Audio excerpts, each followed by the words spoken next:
Hoje eu quero falar com você sobre a segunda carta que Paulo escreveu aos Tessalonicenses. No vídeo anterior nós falamos da primeira carta aos Tessalonicenses. Se você se lembra, Paulo estava em Corinto e ele havia recebido então ali Timóteo e Silas, que trouxeram para ele alguns problemas que estavam acontecendo, e entre eles, na verdade, uma grande dúvida sobre a questão da vinda de Cristo, né? Ou sobre a questão dos mortos, como seria a vida após a morte.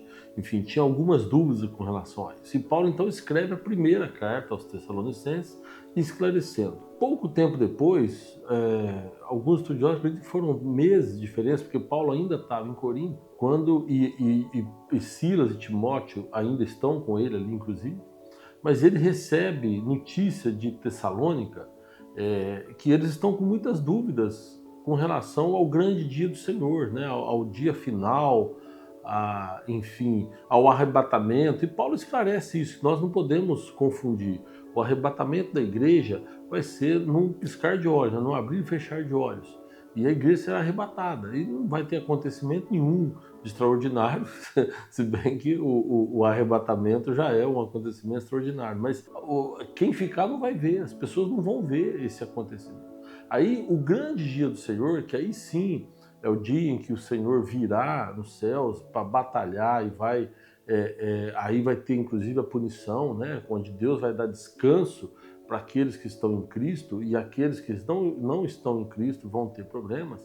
Então aí já é um outro assunto, né? Então Paulo, quando ele decide escrever a segunda carta aos Tessalonicenses, é porque ele fica sabendo que eles estão em dúvidas. Não sabe se porque o texto que ele mandou na primeira carta deixou dúvida, ou não sabe se alguém teria escrito alguma carta em nome dele, ou se algum falso profeta andou passando por lá e falando coisas que não devia, né? No capítulo 2 da segunda carta aos Tessalonicenses, Paulo fala isso: olha, irmãos, quanto à vinda do nosso Senhor Jesus Cristo, a nossa reunião com ele, rogamos a vocês que não se deixem abalar nem alarmar tão facilmente, quer por profecia, quer por palavra, quer por carta supostamente vindo de nós, como se o dia do Senhor já tivesse chegado.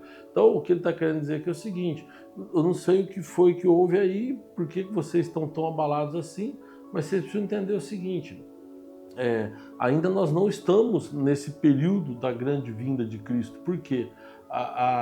Muitos deles, inclusive, estavam esperando e usando isso como desculpa até para não trabalhar. Paulo, ele orienta eles aqui nessa carta, que se você quiser comer, você tem que trabalhar. Aquele que não trabalha não come.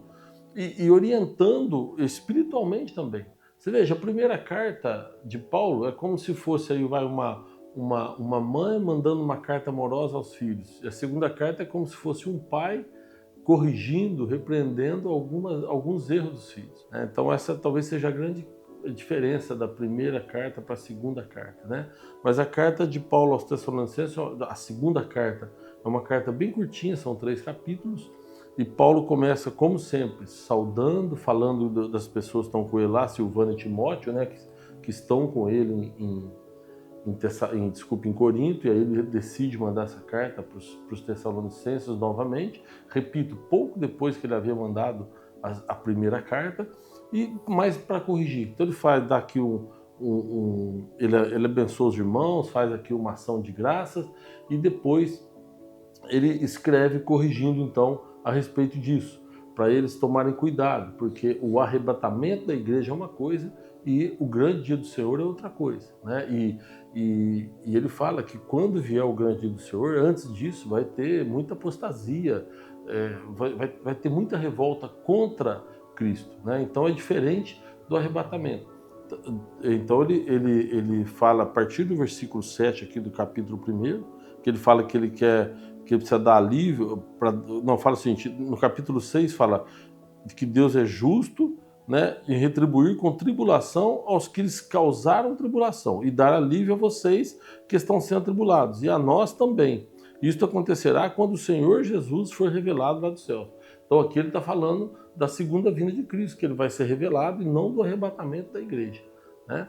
E aí ele escreve então a segunda carta orientando sobre isso e pedindo para que eles tenham paciência e para que eles permaneçam firmes na fé. E, repito, aqueles que estão tirando a mão do arado, né? Aqueles que estão evitando o trabalho, que voltem a trabalhar para que, quando acontecer isso, né, eles estejam preparados para a vinda de Cristo. Ok? Depois faz as saudações finais, enfim. E aí termina então essa carta curtinha, você lê rapidinho, tá bom? Espero que tenha ajudado, espero que você entenda melhor a carta depois que você vê esse vídeo. Que Deus te abençoe e até um próximo vídeo.